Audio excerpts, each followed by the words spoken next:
एक law college का vice principal अपने स्टूडेंट के साथ मिलकर ही पेपर लीक करने निकल पड़ेगा तो उस कंट्री के लॉ और एजुकेशन सिस्टम का क्या होगा। तो स्टोरी स्टार्ट होती है इस आदमी से। ये है डॉक्टर नागराज कर्नाटका से। अभी एक वाइस प्रिंसिपल थे एक लॉ कॉलेज में और वेल एजुकेटेड आदमी था, अच्छी खासी रिस्पेक्ट थी सोसाइटी में और इनकी सैलरी भी बुरी तो नहीं होगी आई गेस, पर इनके लिए काफी नहीं थी। इन्हें चाहिए था और पैसा। अब लॉ की फील्ड में नाम के आगे डॉक्टर लगाना ना कोई मजाक की बात नहीं है। इसके लिए पहले 3 या 5 साल की LLB, फिर 2 साल की LLM और फिर PhD में आपको कानून के किसी टॉपिक पे 3 से 5 साल रिसर्च करनी पड़ती है, थीसिस लिखनी पड़ती है, तब जाके आपके नाम के आगे डॉक्टर लगता है। आई होप मैंने ये सब सही बताया हो। मैं साइंस का स्टूडेंट हूँ, मुझे माफ कर देना। अब डॉक्टर नागराज को IPC, CRPC और एविडेंस एक्ट का हर वो लॉ मालूम था जिससे क्रिमिनल को जेल भेजा जाता है। लेकिन आयरनी देख रहे हो, इतना लॉ पढ़ने के बाद, इतनी मोटी मोटी किताब पढ़ने के बाद इन्हीं का मोरल कंपास बिगड़ गया। आई मीन कानून के हाथ लंबे होते हैं, कानून पढ़ाने वालों की जेब भी लंबी होनी चाहिए, ऐसी इनकी थिंकिंग थी, नॉट माइन। अब इन्हें पता था कि KSLU के एग्जाम आने वाले और हजारों बच्चे कॉन्ट्रैक्ट 1 पेपर की तैयारी कर रहे हैं। अब ये कॉन्ट्रैक्ट 1 पेपर ना लॉ के स्टूडेंट्स के लिए बेसिक कॉन्सेप्ट ऑफ फिजिक्स जैसा है। ये सब्जेक्ट बेस्ड है इंडियन कॉन्ट्रैक्ट एक्ट 1872 पर। इसमें स्टूडेंट्स को सिखाया जाता है कि प्रॉमिस कानून कैसे बनता है, ऑफर क्या होता है, एक्सेप्टेंस क्या होती है और सबसे इंपॉर्टेंट ब्रीच ऑफ कॉन्ट्रैक्ट क्या होता है, वादा तोड़ने पे आपको कौन सी सजा मिलती है। आई होप मैंने सही बताया हूं। मैं साइंस का स्टूडेंट हूं, ये सब मैंने वीडियो के लिए रिसर्च करी है, बस मुझे माफ कर देना। अब एग्जाम का प्रेशर स्टूडेंट्स पे बहुत ज्यादा था और KSLU के एग्जाम वैसे भी टफ होते हैं। अब डॉक्टर नागराज के दिमाग में आइडिया तो 2 मिनट में आ गया था पैसा कमाने का, लेकिन इन्हें चाहिए थे बंदे जो इस गंदे काम को ना मार्केट में फैला सके अच्छे से। अब वाइस प्रिंसिपल गली गली पेपर लीक करता हुआ अच्छा तो नहीं लगेगा ना कि पेपर ले लो पेपर ले लो। तो अब एंट्री होती है इस बंदे की, जगदीश। और इस बंदे की लाइफ ना काफी इंटरेस्टिंग है क्योंकि ये डॉक्टर नागराज के कॉलेज का ही स्टूडेंट है और साथ ही डॉक्टर नागराज का पर्सनल ड्राइवर भी था। ये लड़का काफी हार्ड वर्किंग था। जगदीश की स्टोरी वैसे काफी इंस्पायरिंग हो सकती थी अगर ये क्राइम ना करता। तुम ही सोचो ना, एक तरफ वो स्टूडेंट बनके लॉ की क्लासेस अटेंड करता था उसी कॉलेज में और क्लासेस खत्म होने के बाद वो यूनिफॉर्म उतार कर वही ड्राइविंग सीट पर जाके बैठ जाता था ताकि अपनी फीस और घर का खर्चा निकाल सके। लेकिन ये इंस्पायरिंग स्टोरी हो सकती थी। अब डॉक्टर नागराज को ना जगदीश पे पूरा ट्रस्ट था, बिल्कुल 100%। और जगदीश को भी वाइस प्रिंसिपल की सारी मूवमेंट, फोन के पासवर्ड तक पता थे, मतलब काफी गहरा रिश्ता था इनका। अब जगदीश के साथ ही ना एक और बंदे की एंट्री होती है, वरुण कुमार। और ये जगदीश का बहुत अच्छा खासा दोस्त था और कॉलेज ड्रॉप आउट था। इस बंदे को किसी चीज का डर नहीं था, प्लस इससे पैसे कमाने की भूख भी थी। अब प्लान बिल्कुल सिंपल था, डॉक्टर नागराज पेपर का जुगाड़ करेंगे, जगदीश मिडलमैन था और वरुण सेल्समैन बनने वाला था। अब वाइस प्रिंसिपल साहब ने अपनी पोजीशन का यूज करा और जब इनके कॉलेज में पेपर आया एग्जाम से कुछ दिन पहले, तो इन्होंने जैसे तैसे करके ओरिजिनल क्वेश्चन पेपर का एक्सेस लेकर सबकी फोटोज खींच ली। अब बारी थी डिस्ट्रीब्यूशन की। अब वाइस प्रिंसिपल साहब को ना ये बात अच्छे से पता थी कि अगर उन्होंने क्वेश्चन पेपर को मेल करा, व्हाट्सएप करा तो उनके डिजिटल फुटप्रिंट रह जाएंगे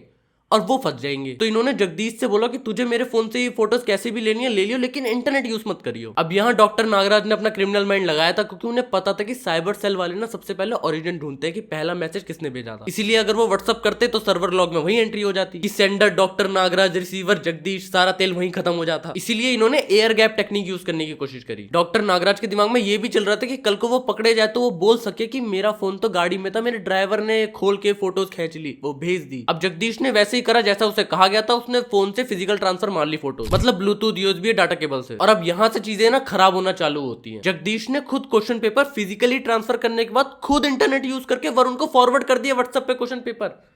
अब वरुण इससे भी बड़ा बेवकूफ निकला। अब ये गया टेलीग्राम और व्हाट्सएप पर जहां पर अनऑफिशियल KSLU स्टूडेंट्स के ना ग्रुप थे 30,000 मेंबर के। वहां जाके ये लिखते हैं कि क्वेश्चन पेपर अवेलेबल है, जिसको चाहिए बताओ, प्राइस डिस्कशन कर लेते हैं। आया ना तुम लोग के समझ में कि यहाँ पर हुआ क्या है। ये कोई 10-20 बच्चों का ग्रुप नहीं था, ये KSLU स्टूडेंट्स के अनऑफिशियल ग्रुप थे जहाँ 30,000 मेंबर्स थे। ये एग्जैक्टली वैसे ही है कि पुलिस स्टेशन के सामने ना आपने एक शॉप खोली और उसके ऊपर बोर्ड लगा दिया कि चोरी का माल यहाँ मिलता है। सड़क पे खड़े होकर चिल्ला रहे हो आपकी ड्रग्स ले लो, ड्रग्स ले लो। अब इन ग्रुप्स में ऐसे भी स्टूडेंट थे जो साल भर मेहनत करते हैं, रात भर जगते हैं। उन्होंने जब देखा कि फ्रॉड करके वही पेपर बेचा जा रहा है तो वो तो भड़क गए। उन्होंने तुरंत एक्शन लिया और स्क्रीनशॉट्स वायरल कर दिए। फिर क्या, KSLU एडमिनिस्ट्रेशन हिल गई और बात पुलिस तक पहुंच गई। अब साइबर इकोनॉमिक्स और नार्कोटिक डिपार्टमेंट एक्टिव हुई और व्हाट्सएप मैसेज का ओरिजिन ट्रेस करा गया जहां से क्वेश्चन पेपर ऑफर हो रहे थे। उन्होंने अच्छे से ट्रेस किया कि ये इमेजेस पहले किस IP एड्रेस से अपलोड हुई थी। फिर उन्होंने उस नंबर के IP एड्रेस और कॉल रिकॉर्ड निकाले और पहुंच गए वरुण के पास। अब पुलिस वाले पहुंच गए वरुण के ठिकाने पर और उसे उठा लिया। फिर वरुण ने जगदीश का नाम लिया, पुलिस वाले पहुंच गए जगदीश के पास और उसे भी उठा लिया। अब जगदीश तो सिर्फ एक स्टूडेंट और ड्राइवर था, उसने रोते हुए सबको जुगल दिया कि सर मैंने नहीं, ये सब तो वाइस प्रिंसिपल सर ने दिया था मुझे। फिर क्या, तीनों अरेस्ट हुए और केस तो अब चलता रहेगा कोर्ट में। बाकी वो एग्जाम तो पोस्टपोन हो गया था जनवरी 2025 से, फिर फरवरी में जाके हुआ है और अभी भी केस चल ही रहा है। बाकी ऐसी स्टोरी टेलिंग के साथ एक और केस सुनने के लिए तुम यहाँ पर एक वीडियो देख सकते हो।